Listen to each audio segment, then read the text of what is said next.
परमात्मा ने ऐसी लीला करी। द्रौपदी प्रतिदिन स्नान करने के लिए, जब वो कंवारी थी अपने पिता के घर पे थी, स्नान करने के लिए गंगा पर जाया करती थी। वहां उसके पिता द्रौपद ने, राजा द्रौपद ने एक घाट बनवा रखा था, लेडीज घाट, स्नान के लिए अलग से व्यवस्था करके। अब द्रौपदी स्नान करने के लिए जा रही थी। एक अंधा महात्मा, उस सत्य पुरुष का उपासक, वैसे तो यह कहानी कुछ और बताऊंगा बाद में, लेकिन अब कहानी की इस कथा को सुनाने में ऐसा ही आनंद ज्यादा आएगा। एक अंधा महात्मा, क्योंकि परमात्मा कबीर जी 100 लीलाएं करते हैं। जैसे सुदर्शन नाम का एक सुपच था वाल्मीकि, और पांडवों की यज्ञ में किसी से संपूर्ण नहीं हो रही थी, तो वहां कबीर परमात्मा उस समय करुणा में नाम से आए हुए थे द्वापर में, और वो सुदर्शन उनका शिष्य था। सुदर्शन उनका शिष्य था। सुदर्शन तो चला गया कि नो पता लग गया कि पांडव फिर आओगे तेरे पास और तुझे ले जाएंगे हाथ पैर जोड़ के, क्योंकि उनका यज्ञ पूर्ण होना ही नहीं तेरे बिना। तो वो तो चला गया सैर सपट्टे को। पीछे से कबीर परमात्मा सुदर्शन रूप धारण करके वहां पहुंच गए पांडवों की यज्ञ में, और वहां शंख बजा दिया, डूंडा ठा दिया। ना 33 करोड़ देवता, 88,000 ऋषि, 12 करोड़ ब्राह्मण, सब ने भोजन खा लिया। राम श्री कृष्ण ने खा लिया और शंख नहीं बाजा। कहते उस परमात्मा ने भोजन करते यानी डूंडा ठा दिया। तो ऐसे ही समझना इस कथा को। एक परमात्मा कबीर जी आए हुए रहते हैं, और वो जगह जगह अपनी लीला करते थे। कुछ दिन रहकर चले जाते थे। जो भक्त उनकी शरण में आके उनको उपदेश दे जाते थे, फिर वो भक्ति करके अपना बैटरी चार्ज कर लेते थे, उनका पुण्य बन जाता था। ऐसे एक महात्मा था अंधा, सूरदास, परमात्मा के संपर्क में आया। उसको सब दुखों का पता लगा अंधे ने।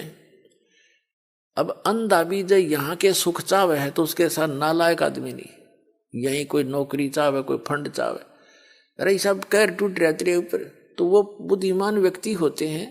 उसने समझ मांगी कि भाई पिछले जन्म का तो युद्ध दुख आज तैयार कर लिया, मेरे सामने है, और आगे जब भक्ति नहीं करी, सत साधना नहीं की जैसे गुरुजी बता रहे हैं, तो फिर आगे ना मेरा क्या होगा। तो वो पुण्य आत्मा था, उसका कसौटी लगन लग रही थी। तो वहां वो परमात्मा, वो महात्मा अंधा उस पटरी पर चलता चलता दरिया के साथ साथ, और उस घाट के आसपास पहुंच गया। उसको मालूम नहीं कि कोई यहाँ लेडीज घाट है। जिधर पानी आ रहा था घाट से आगे को, दरिया का पानी बह रहा था डाउन स्ट्रीम में, उससे 100-200 फुट की दूरी पे उसने सोचा स्नान कर लेता हूं। धीरे धीरे दरिया में उतर गया और वहां स्नान करने लगा।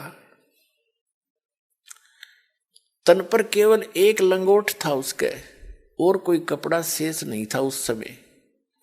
अपनी कुटिया झोपड़ी में और होंगे वहां कुछ नहीं था।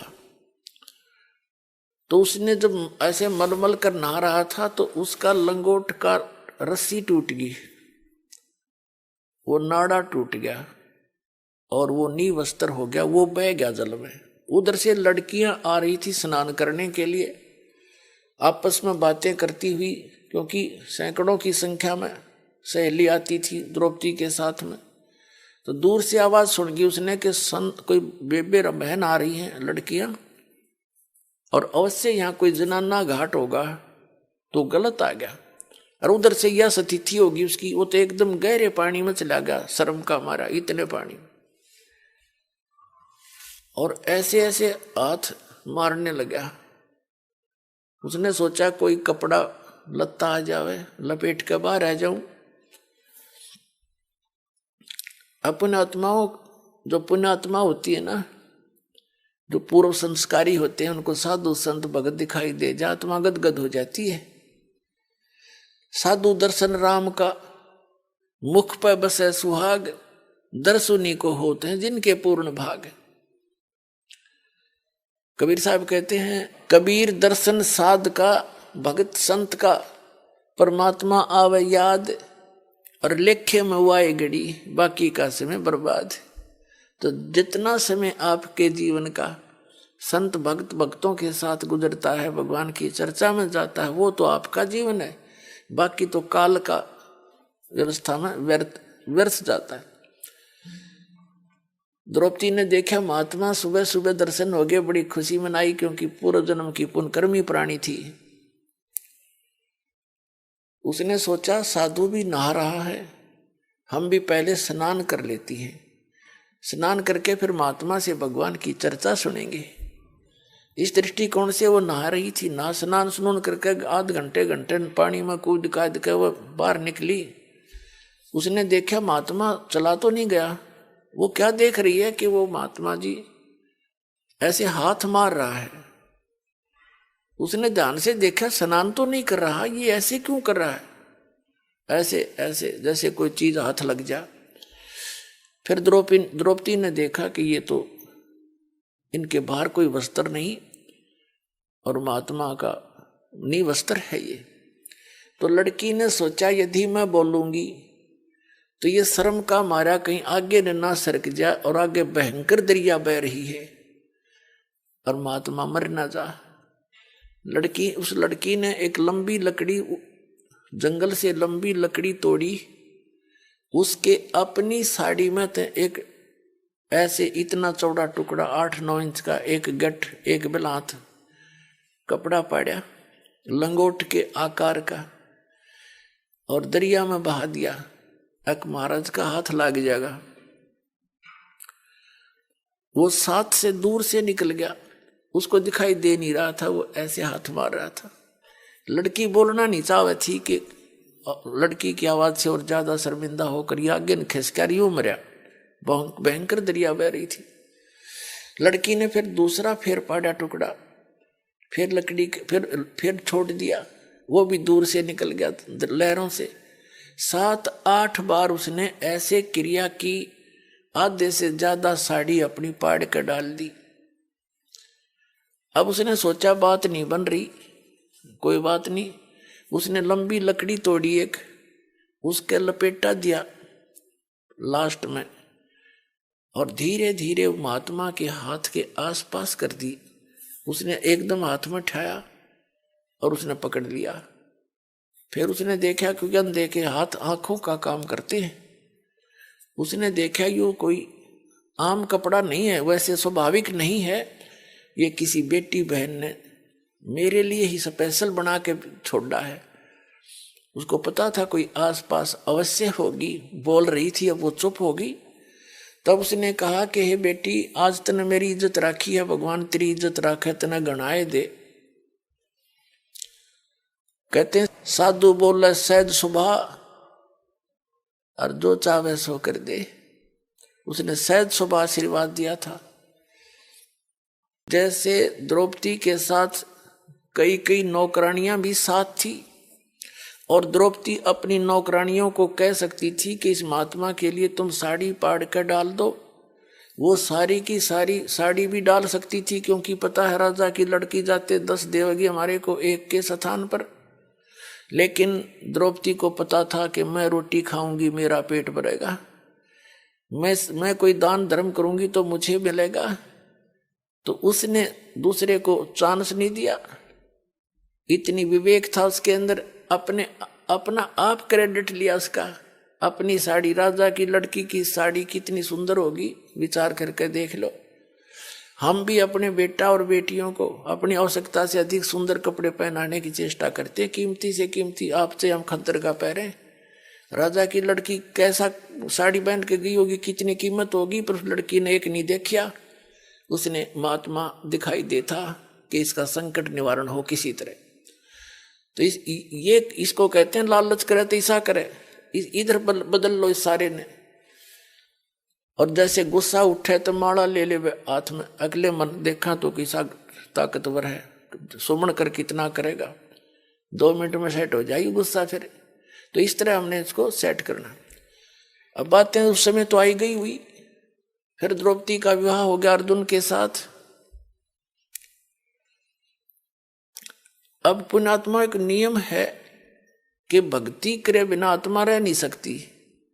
जो घना नास्तिक हो गया, घने कर्म फूट रहे जिसके जन्म जन्मांतरों में, और या तुरंत ही कोई पशु योनि से आए हैं, वो तो भक्ति में रुचि रखते नहीं। बाकी 99% मानव शरीरधारी प्राणी भक्ति साधना बिना नहीं रह सकते, चाहे वो किसी धर्म में जन्मया है, और कोई ना कोई भगवान क्या क्रिया वो अवश्य करता है।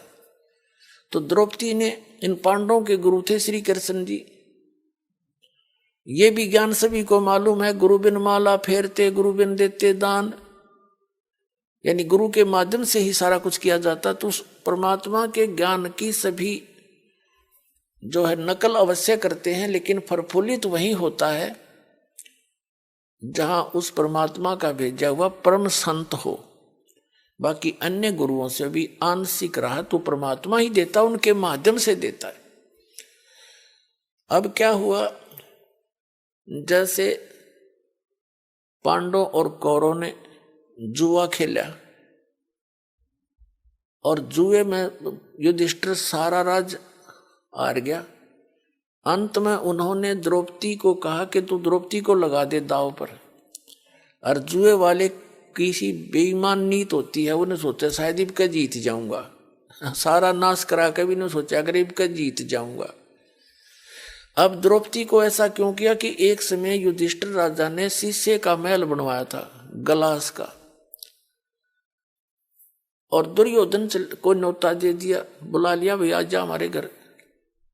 द्रौपदी वहां खड़ी थी, दुर्योधन ऊपर जा रहा था, आगे शीशे में टक्कर लगी, दिखा को नहीं, खाली है शीशे, दीवार है, वो गिर गया। और द्रौपदी हंस कर मजाक कर दिया कि अंधों की संतान अंधी ही होती है। अब उसने, वैसे तो ये शब्द कहना उसका गलत था, द्रौपदी का भी, लेकिन उसने तो एज ए देवर ट्रीट करके एक मजाक सा कर दिया। लेकिन कहते हैं, कबीर साहब कहते हैं, सोना साधु और सजन टूट जुड़े 100 बार, और दुर्जन और पाका कलश एक धक दरार। साधु भक्त, अच्छी आत्माएं, सजन और सोने ने कितनी बार तोड़ के फिर जोड़ दे, कोई निशान नहीं रहता उनके, उसाई बन जाते हैं। झगड़ा हो जाए 10 मिनट में फिर उसे हो जाते हैं। साधु संत घनी ईर्षा नहीं करते, मन में रंजस नहीं रखा करते। लेकिन कहते हैं दुर्जन, जो निकम्मा इंसान, और पक्का कलश, पक्का घड़ा, एक धक दरार, एक धक्के में उसमें इतनी ऐसी दरार आ जाती है फिर उसका चिन्ह नहीं मिटता। तो वो दुर्जन था दुर्योधन, उसने उस बात को अपने हृदय में घना खटक मान ली कि कभी इस द्रौपदी ने सबक सिखाऊंगा। उसी दृष्टिकोण से युधिष्ठिर ने से कहा दुर्योधन ने कि द्रौपदी ने लगा दे दांव पे। युधिष्ठिर ने सोचा शायद बात तो बन जा, वो द्रौपदी भी लगा दी, फिर भी हार गया। अब बड़ी सभा के अंदर दुर्योधन ने कहा कि जाओ दुशासन, लाओ द्रौपदी को पकड़कर। अब उसी समय एक बांदी ने जाकर, नौकरानी ने जाके द्रौपदी से कहा कि द्रौपदी बात बिगड़ गई। द्रौपदी ने कहा क्या बात होगी, कि आपको जुए में हरा दिया राजा ने, और सब राजपाट हार गए हुए। और दुर्योधन ने कहा कि उस द्रौपदी को लाओ पकड़ के, या नंगी करूंगा सबके सामने। तो द्रौपदी कहने लगी और कौन है वहां पर, कि 5 तेरे पति बैठे हैं पांडव, और द्रोणाचार्य गुरुजी बैठे हैं, धृतराष्ट्र जी, वो भीष्म पितामह कर्ण, और चाचा विदुर वही विराजमान है, 101 वो पांडव बैठे हैं। द्रौपदी बोली क्या कह रहा था दुर्योधन, वो कह रहा है कि द्रौपदी को लाओ पकड़ के सभा में नंगी करूंगा उसको। द्रौपदी बोली तेरा दिमाग खराब हो रहा है, गुरुजी बैठे द्रोणाचार्य, भीष्म पितामह बैठे, चाचा विदुर है, और कर्ण जैसे महापुरुष बैठे, ऐसा हो सकता है? तने गलत सुना है, अकना साची कहूं। उसी समय दुशासन पहुंच गया कि चल द्रौपदी उसके बाल पकड़ लिए, पकड़ के बाल घसीट के लाया, सभा में खड़ी कर दी। और दुर्योधन पुण्यात्मा अंत कहते विनाश काले विपरीता बुद्धि, भरी सभा में ऐसा जुल्म करना चाहे उस कहने लगा दुशासन इसको नंगी कर और मेरी जांग पर बैठा दे यहीं पर। अब द्रौपदी ने पहले दुशासन चला उसकी साड़ी उतारने के लिए, पहले तो देखा अपने 5 पतियों की ओर, उन्होंने नीची गर्दन कर ली। फिर देखा उसने भीष्म पितामह द्रोणाचार्य कर्ण की ओर, उन्होंने भी कोई उसकी मदद नहीं करी। अब ये क्या हो रहा है? तो द्रौपदी जब देखा ना पुण्यात्मा, भगत जब तक संसार से मदद मांगता है परमात्मा दूर रहता है, और जब भक्त भगवान से ही आश्रित होता है, जब पता लग जाता है ये कुछ ना है बाकी के, एक का साथी है अपना, तब वो निकट आता है। कबीर साहब कहते बंदे से बंधा मिले छूटे कौन उपाय, कर बंदगी निर्बंध की जो पल में लेच बचाए। बंदे तो बंदे मिले, वो तो हार चुके थे, वो बंद गए वसंत पांडव, और वो भीष्म पितामह द्रोणाचार्य और कर्ण ये बंद गए उसका अन्न खा के, दुर्योधन दुष्ट का अन्न खा के वहां रहा करते उसके बाग में, वह नो उनकी बुद्धि मलिन होगी, कुछ नहीं बोल सके। तो उस समय विदुर एक भगत बीज बैठा था वहां पर, विदुर खड़ा हुआ और उसने कहा रे भले आदमियों कुछ तो विचार कर लो, तुम किसकी बेइज्जती करने जा रहे हो? अपनी बहू की? चाचे ताऊओं की बहू बेटियां कोई 2 नहीं होती, कुछ बुद्धि से काम ले दुर्योधन, तेरी मत मारी गई। कहते हैं विदुर कहे ये बंधु थारा, एक का कुल एक का परिवारा। विदुर के मुख पर लगा थपेड़ा, तू तो है पांडवों का चेहरा, तू तो है बांदी का जाया। कहते हैं भीष्म द्रोण और कर्ण मुस्काया। अब जिस महाभारत न पढ़ के हम कल्याण मान्या करते थे, उसके आचरण देखो उनके हीरोज के। भीष्म पितामह, द्रोणाचार्य और कर्ण, इन तीनों में से एक भी खड़ा होकर न्यू कह देता ना उस सभा में, खबरदार देश लड़की का हाथ लगाया न, कम तुमने शर्म नहीं आ रही? वो इतने सूरवीर थे, दुर्योधन को पता था यो एकला बतेरा तुमने सारा न गढ़ देगा, तो वो कोई उसका हाथ नहीं लगा सकते थे। लेकिन उस दुर्योधन के अन्न खाकर उसकी सेवा से शुश्रूषा से इतने बुद्धि भ्रष्ट हो गए, वह एक भी नहीं बोला, नो खड़ा होगा तू कह के रहा क्या कर रहा है, और बल्कि विपरीत उसने प्रतिक्रिया की उन तीनों नालायकों ने। कहते हैं जब विदुर ने खड़ा होकर कहा कि तुम, विदुर कहे ये बंधु थारा, ये तुम्हारे भाई हैं और एक का कुल एक का परिवारा। कहते उस दुशासन ने अपने उस चाचा विदुर का थप्पड़ मारा और कहने लगा तू तो इनका चमचा है, इन पांडुआ का, इस इन की ओर बोला है, तू तो बांदी से पैदा हुआ ना, इसलिए तेरी गुलाम वर्ती है, तू तो है बांदी का जाया। और कहते हैं भीष्म कर्ण और द्रोण मुस्काया जब उसने ये कहा ना तू तो पांडवों का चेहरा चमचा है और बांदी से पैदा हुआ, तेरी तो बुद्धि ऐसी ही है। कहते हैं वो तीनों जने मुस्कुराए, भीष्म पितामह, द्रोणाचार्य गुरुजी और कर्ण। बता, और हम इनके इतिहास पढ़े, वहां से फिर इस बात पे चाचा का थप्पड़ मारा बेटे ने, उन्हें खड़ा या तो सभा छोड़ जानी चाहिए ऐसी पंचायत में जहाँ ऐसी बकवास चल रही हो, नहीं तो बुद्धिमान व्यक्ति और नेक नीति के व्यक्ति ने सच्ची बात कहनी चाहिए। तो उस पूरी भरी पंचायत में एक था विदुर, जिसने सच कहने की हिम्मत की और नहीं मानने तो उठ कर चला गया, भले ही उसको चाहे ताड़ना भी मिली हो, तो वो दोषी नहीं होता भगवान का। फिर अब ये भीष्म, द्रोण और कर्ण ये पंचायत में थे, इन्होंने कुछ भी साची नहीं की बल्कि विरोध किया।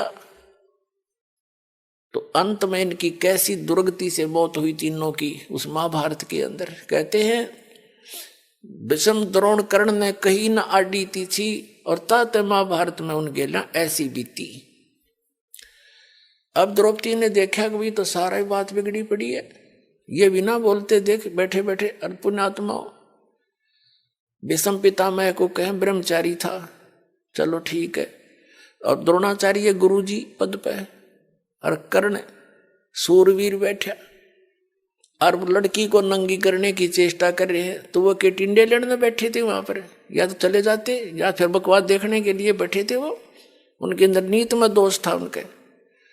तो पुण्यात्मा जो ही द्रौपदी की साड़ी उतारने लगी, द्रौपदी ने देख लिया यहाँ तो कोई तेरा नहीं है, ये संसार से हार ले है ना प्राणी जो भगवान ने याद करे, और उस समय उसकी याद एक न्यारी होती है और उसका सक्का साथी है भगवान, कि सब न भूल के मुझे याद करे, तब वो मदद करता है।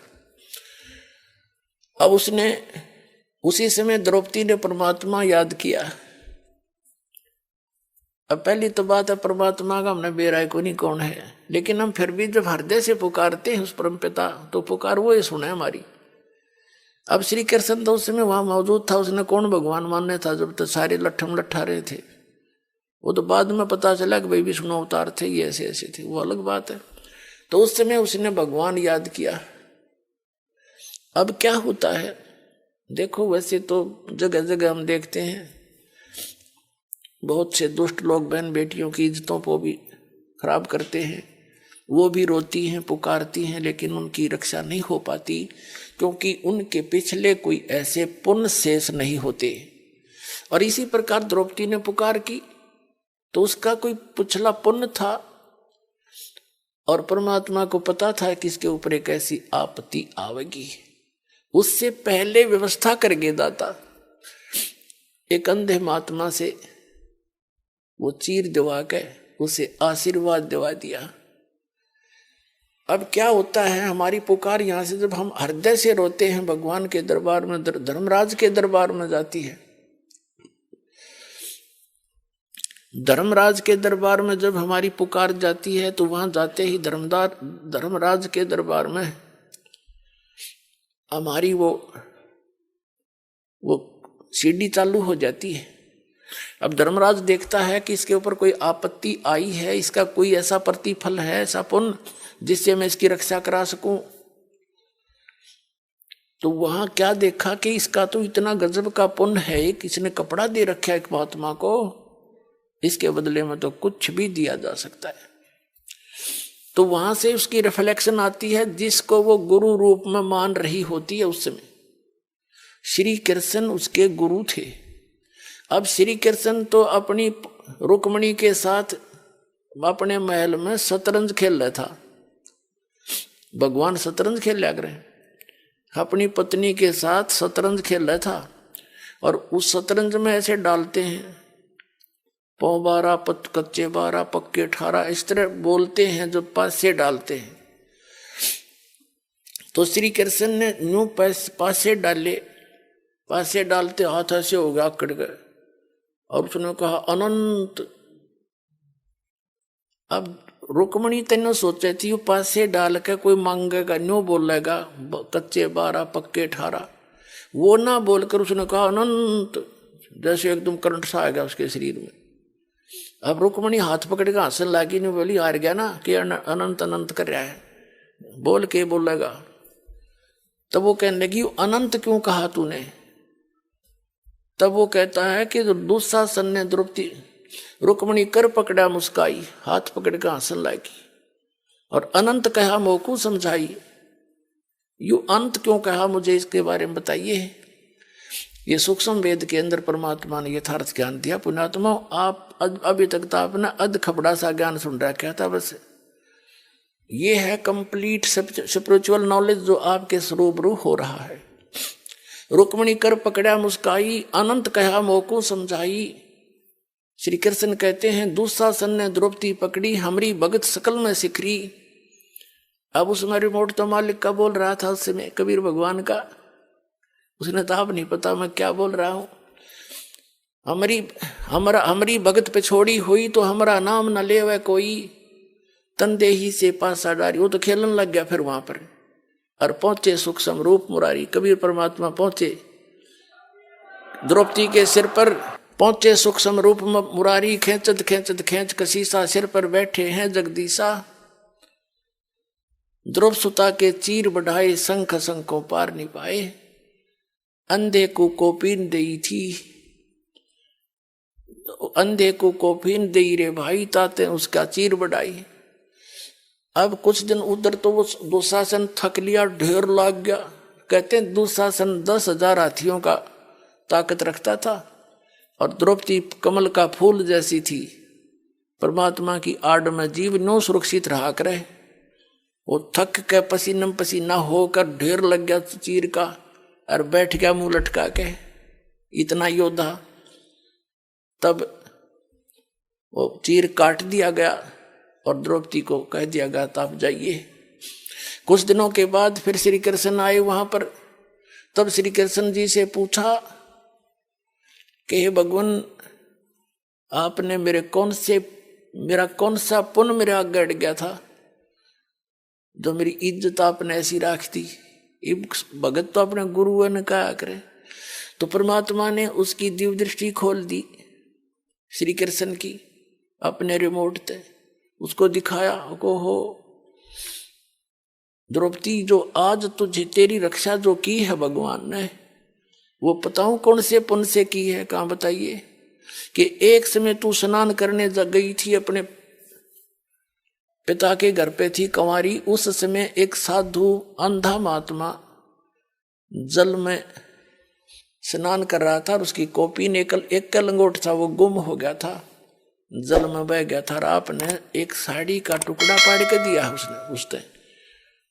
ये फिल्म चल पड़ती है ऐसी, जिनकी दिव्य दृष्टि थोड़ी बहुत काम करने लग जाती है।